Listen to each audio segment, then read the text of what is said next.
Halo teman-teman, Assalamualaikum warahmatullahi wabarakatuh. Gimana kabarnya? Pasti baik-baik aja ya. Dan semoga selalu baik-baik aja dan selalu dalam lindungan Allah Subhanahu wa Ta'ala.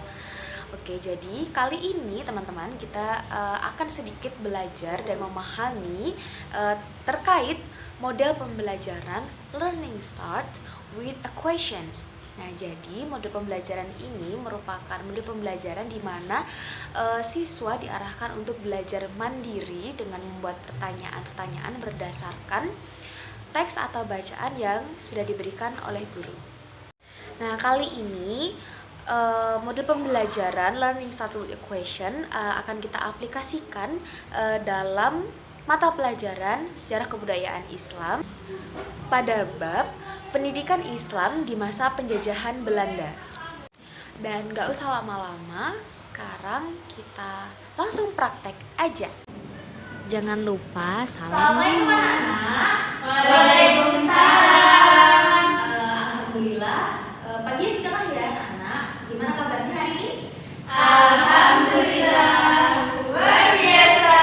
Allahu Akbar. Semangat sekali ya akhirnya. Jadi anak-anak hari ini di mata pelajaran Sejarah Kebudayaan Islam kita akan memasuki bab Pendidikan Islam di masa penjajahan Belanda.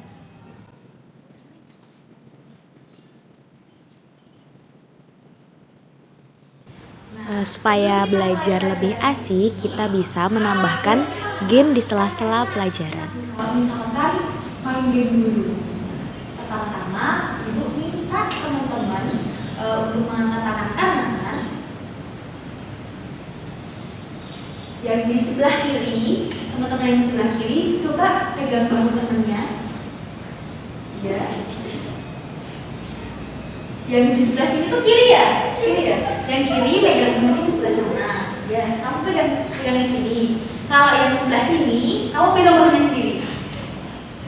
Enggak, yang pakai yang kanan ini. Nah, yang gitu. Jadi, sekarang pijet-pijet temannya. Terus udah, jangan dipijet dulu. Bentar, tapi belum. Oh, begitu. Oke, sekarang bilang sama temannya, temanku. Semangat ya belajar hari ini. Semangat ya belajar hari ini. Jangan letre-letrenya nanti aja. Jangan letrenya nanti aja. Oke, tepuk tangan. Nah, jadi hari ini ibu akan memberikan bacaan sama kalian yang tadi sudah ibu kirim ke grup. Nah, karena kita sudah memasuki era yang digital, nah hari ini ibu bolehkan teman-teman untuk membuka HP-nya dan silahkan dicek grup kelas kita dan dilihat bacaannya. Dan sudah? Sudah Bu. Kalau sudah, silahkan dibaca. Ibu beri waktu 5 menit karena bacaannya nggak banyak. Dan silahkan dibaca dulu. Nah, dari video yang barusan itu merupakan langkah-langkah yang dapat diterapkan dalam metode pembelajaran Learning Start with Question. Langkah yang pertama yaitu memilih bacaan yang sesuai yang kemudian diberikan kepada siswa dengan cara memilih topik atau bab tertentu yang dimana diusahakan dalam teks tersebut memuat informasi-informasi umum dan berpeluang untuk ditafsirkan secara berbeda-beda.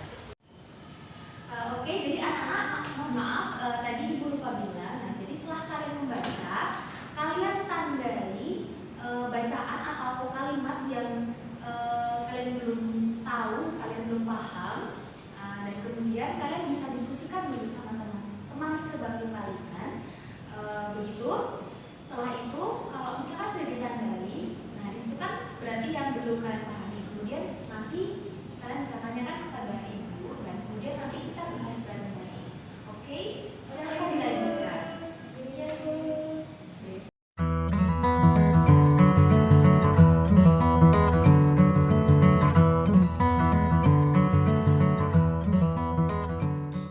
Kemudian yang selanjutnya Mintalah kepada siswa untuk mempelajari bacaannya secara mandiri atau bersama teman sebangku, atau mungkin bisa dibuat kelompok seperti itu. Kemudian minta kepada siswa untuk memberi tanda, bisa pakai stabilo atau pakai pulpen di garis bawah itu juga bisa. Kemudian diberi tanda pada bagian bacaan yang masih belum dipahami. Anjuran kepada siswa untuk memberi tanda sebanyak mungkin jika waktunya memungkinkan. Kemudian bisa juga di metode pembelajaran Learning Start with Question ini kita bisa menggabungkan pasangan belajar dengan pasangan yang lain, kemudian minta mereka untuk membahas poin-poin yang tidak diketahui yang tadi sudah diberi tanda. Gimana anak-anak, sudah selesai menandai? Sudah, Bu. Sekarang siapa nih yang mau bertanya duluan? Boleh, kelompok 1 silahkan. Bagaimana sistem pendidikan Islam di Indonesia pada masa penjajahan Belanda? Oke, kita tulis dulu.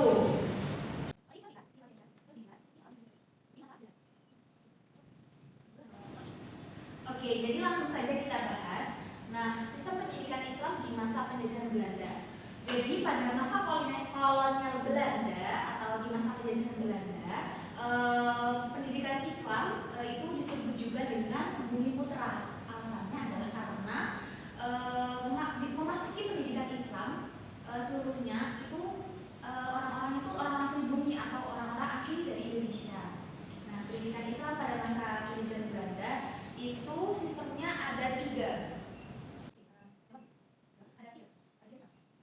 Pertama adalah sistem pendidikan peralihan Hindu-Islam. Peralihan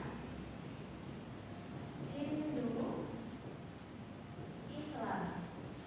Maksud dari peralihan Hindu-Islam di sini yaitu sistem peralihan Hindu-Islam ini merupakan sistem pendidikan yang masih menggabungkan antara sistem pendidikan Hindu dengan Islam. Hindu kan teman-teman?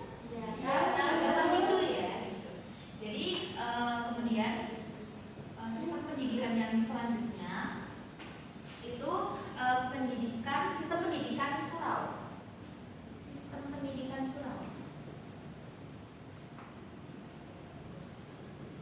Surau. Coba kalau misalkan teman-teman dengar kata surau tuh kira-kira apa yang terlintas di pikiran teman-teman? Masjid. Oke, ada lagi. Jadi teman-teman, sistem pendidikan surau ini merupakan sistem pembelajaran yang prosesnya tidak kaku atau diberikan kebebasan untuk memilih belajar pada kelompok yang mana yang dia kehendaki lah intinya. Dalam proses pembelajaran ini belum memakai meja atau papan tulis. Yang mereka gunakan itu hanya kayak kitab kuning, kan tahu teman-teman? Kitab kuning? Tahu. Yang warnanya kuning. Iya. Yang merupakan yang menjadikan itu menjadi sumber utama dalam pembelajarannya. Oke, yang ketiga adalah, nah ini pasti teman-teman sudah tahu, sistem pendidikan pesantren. Nah, jadi teman-teman pasti sudah tahu ya, karena di zaman ini pun juga sudah banyak pesantren dan itu pun tidak berbeda jauh dengan pesantren yang ada pada masa kolonial Belanda. Oke, satu kali lagi pertanyaan. Bu izin bertanya. Ya, silahkan. Apa tujuan VOC menghalangi pendidikan Islam pada masa itu? Oke, tujuan VOC ya.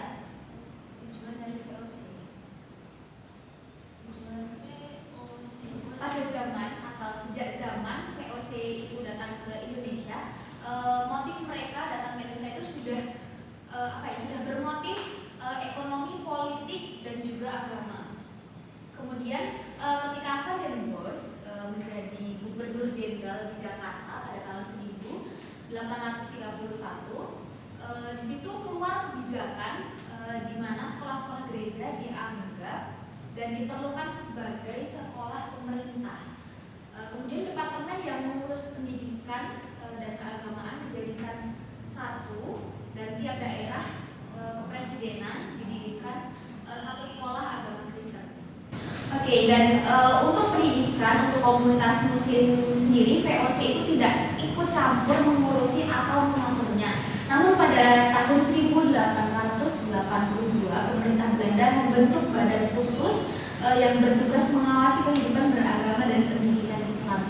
Nah, jadi intinya tujuannya itu tujuannya mengawasi kehidupan beragama umat Islam dan pendidikan Islam pada saat itu. Nah, atau disebut dengan Priesteraden. Gimana sih? Bentar ya, tulis dulu.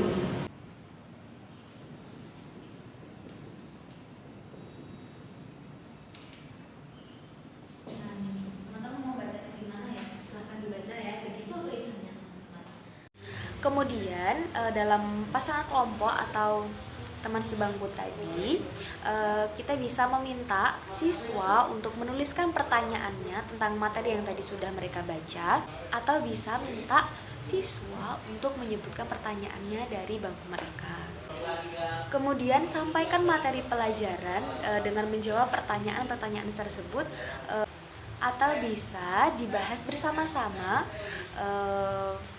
bareng siswanya.